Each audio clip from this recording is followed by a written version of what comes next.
Hey, welcome back, my friend. My name is Danny Dumas, and this is the Earn Title Podcast. I've got a question. Are you a man of action? And if you don't know what I mean, I want you to go to YouTube.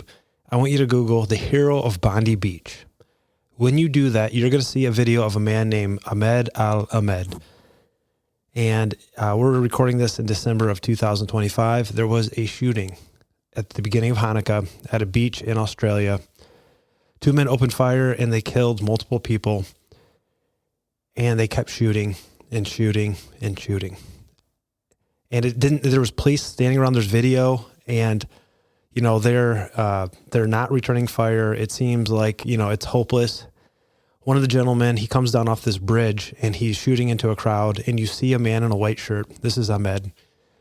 And the shooter is facing away from him, and Ahmed sneaks up on him, tackles him, rips the gun away, and disarms this man. And Ahmed was a hero.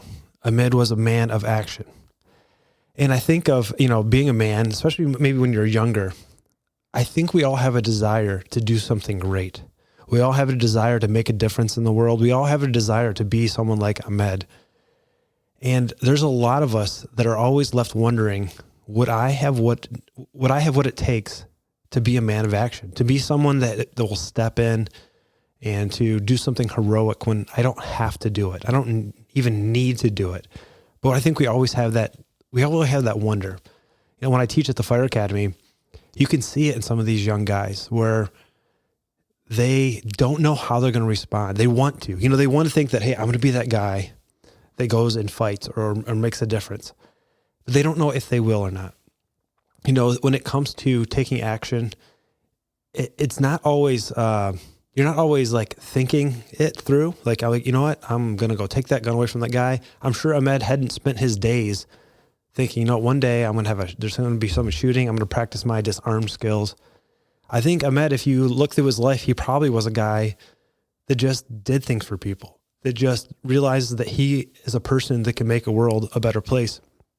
And one thing I've been blessed with is the opportunity to take action and to do things and to physically interact with the world and hopefully make it a better place. And I'm going to share with you what I've learned, the things that you need to do from a mindset standpoint, from a skill standpoint, so that you can be a man of action.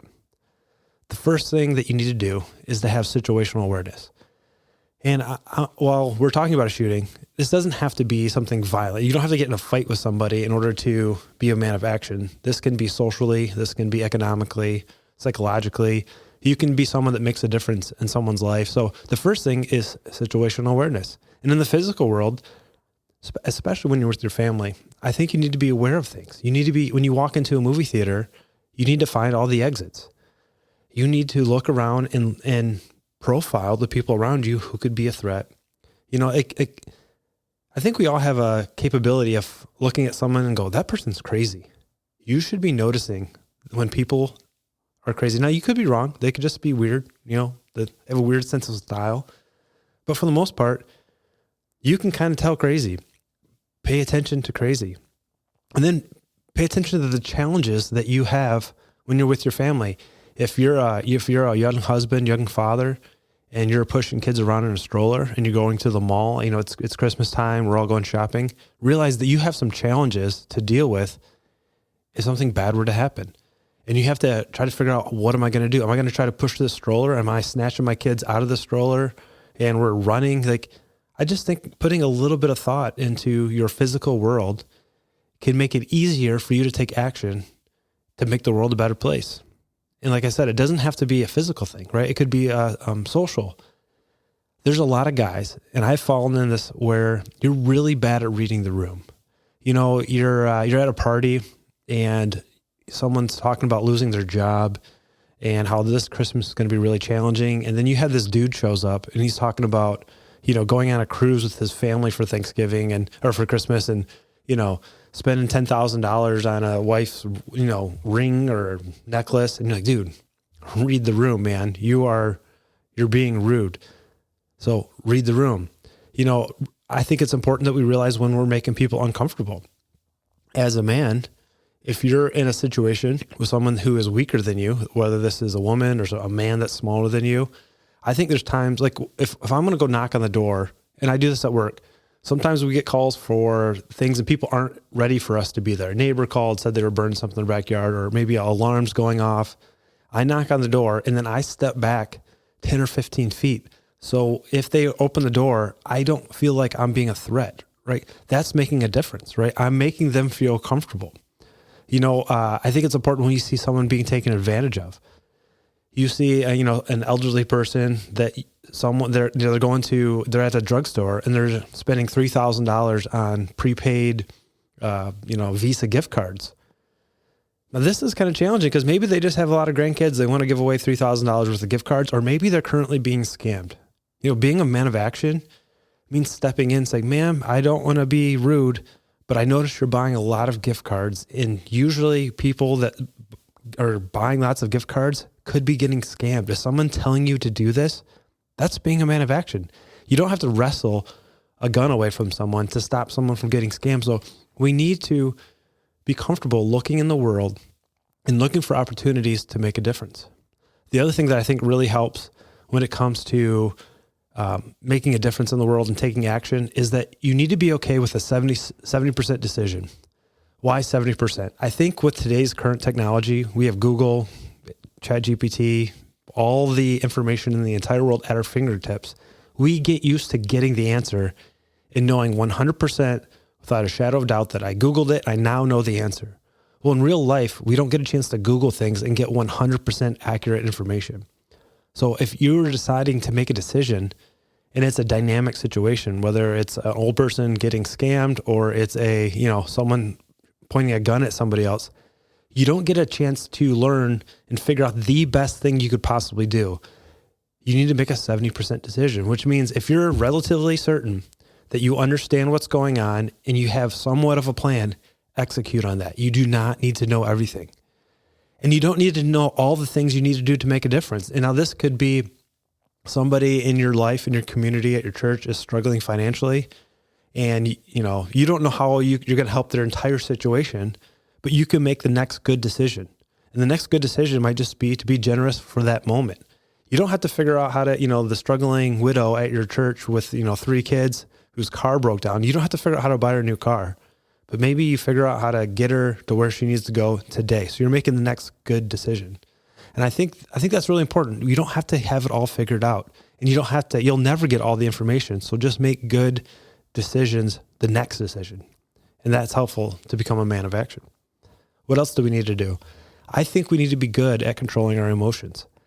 And I saw something really interesting on Instagram. It was Michael Knowles, who is he's a YouTuber.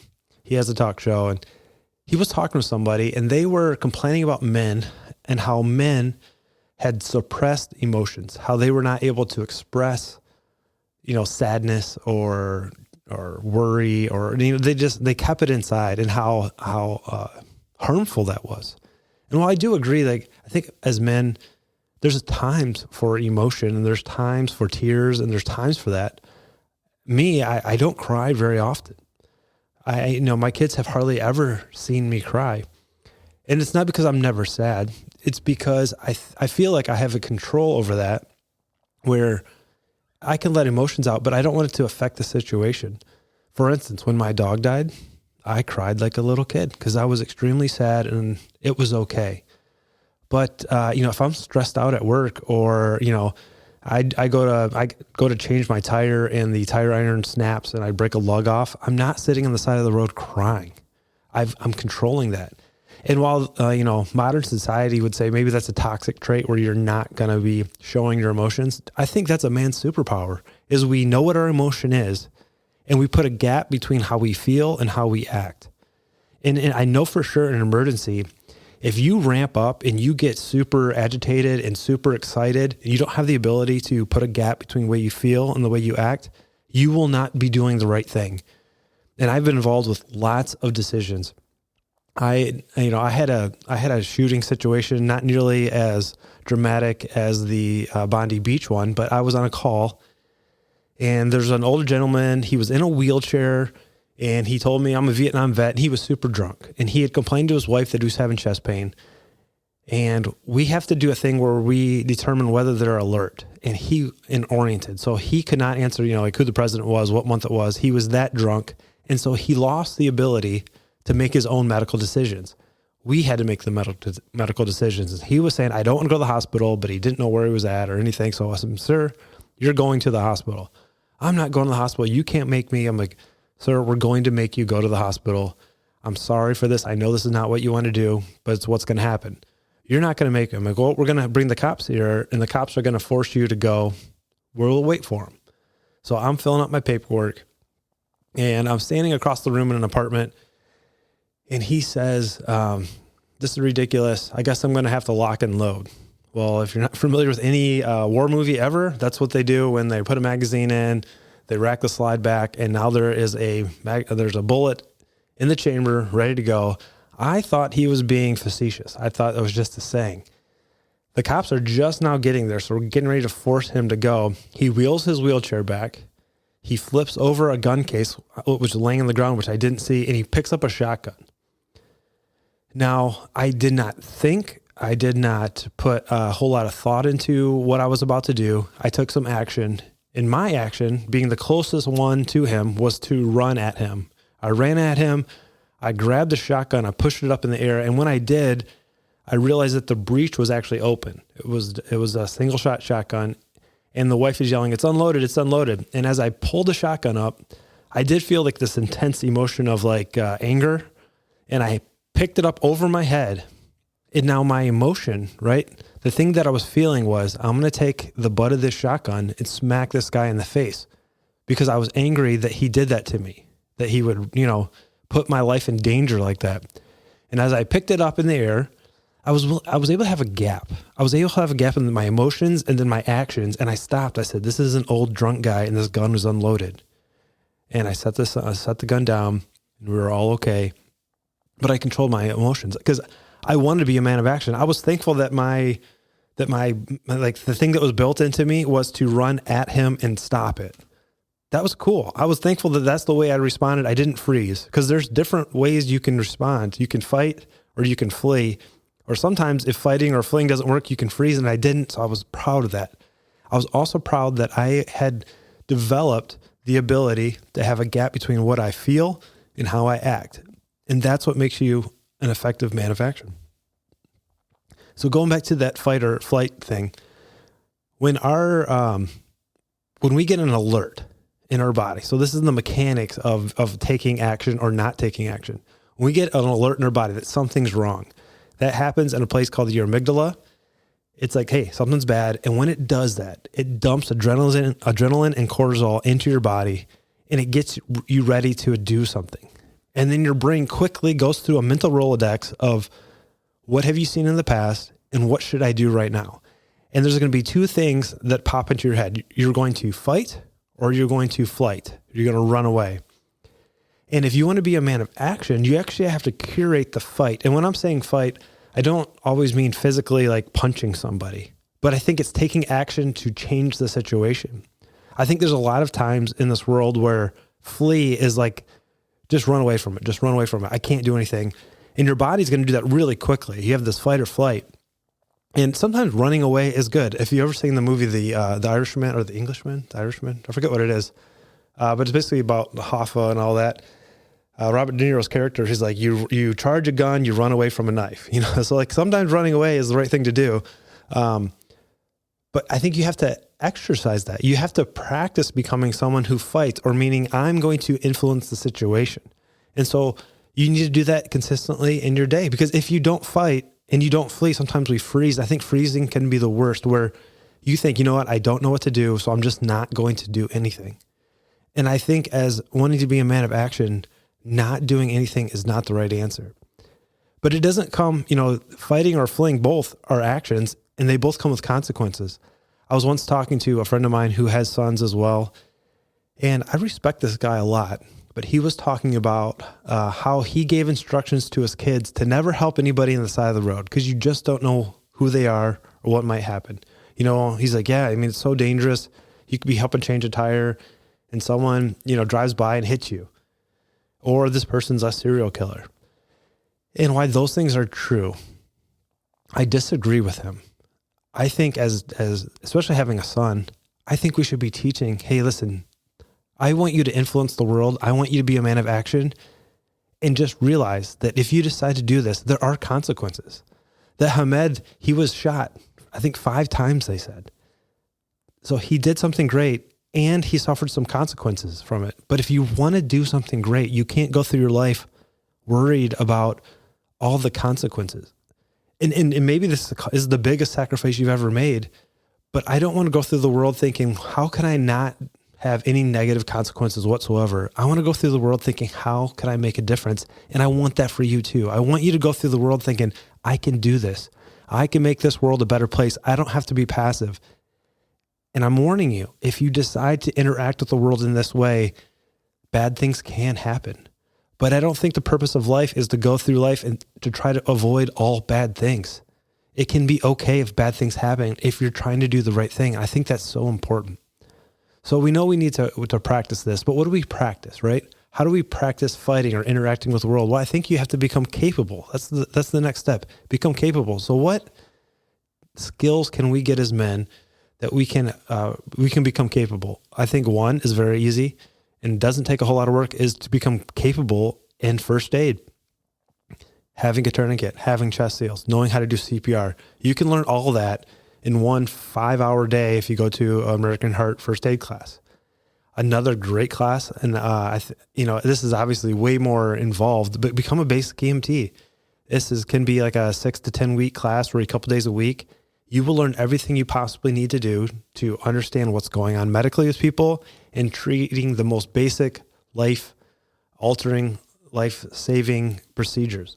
What an amazing class. Combat sports. I think there could be a time in your life where you need to physically interact with somebody and subdue them, overcome them, overwhelm them. And this could be through fighting, jiu-jitsu, carrying a gun, getting a CPL, practicing with that, making sure that you can do all that safely and becoming a useful person. Now, I know most of you are listening in the United States, and depending on what state you're in, access to a firearm is going to be very different. But I do believe as a father, if you're putting your family out into this world, especially when you have little kids and fleeing is not an option, having the ability to protect them, I think is really important. Some of the non-violent things that I think you could become capable at is just simple home maintenance and auto maintenance. Knowing how to change a tire. So you see a mom on the side of the road trying to change a tire, you can help her. Now, is that dangerous? Yes. Having cars come by your butt going 100 miles an hour is dangerous, but you're making a difference in the world. And to me, that's worth it. Something that's not a physical need that someone might have, but you can become a connector.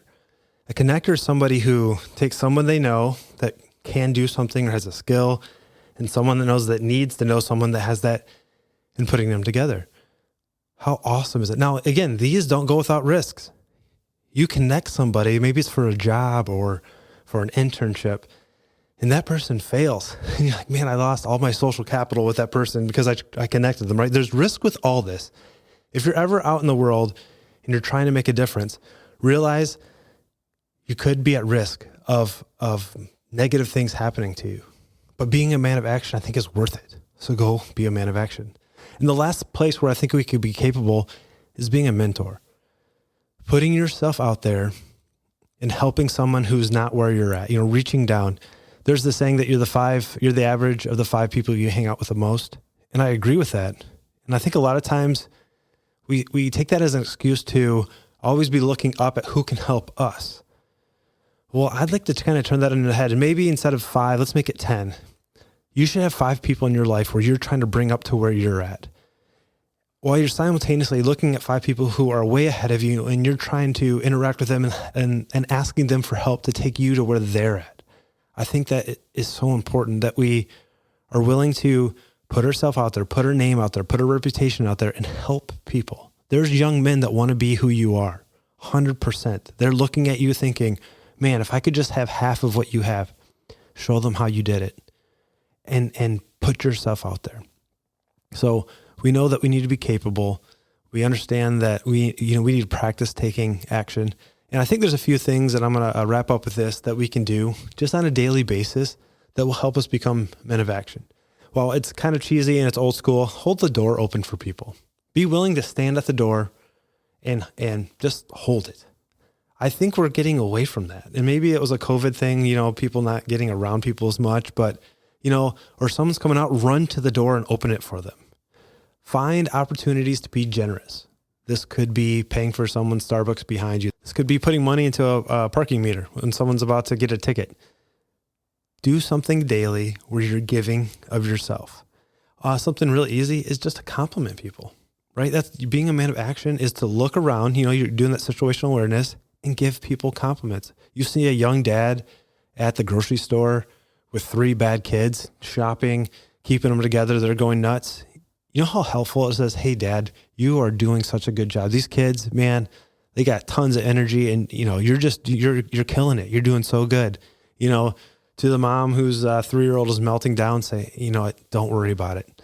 This is just a part of it. You're going to, just being complimentary, I think can be so helpful. So go out and be a man of action. I have one thing that sticks with me, and we teach this in the Fire Academy, and I've tried to live by this. And a lot of people think you're going to rise to the occasion. Like something's bad's going to happen. And you're just going to become Superman. Well, that is false. We do not rise to the occasion. We fall back on our training. So go out there and get training, right? Go out there and think through how you want to be, how you want to act, how you want to react. Go get the skills, become capable. And I think you can become a man of action. I hope you've enjoyed this. I would really like a review. If you think this was great, wherever you listen to it, please review it, share it. If you think someone would get something out of it. My name is Danny Dumas. This is the Earn Your Title Podcast, and I will talk to you later. Bye.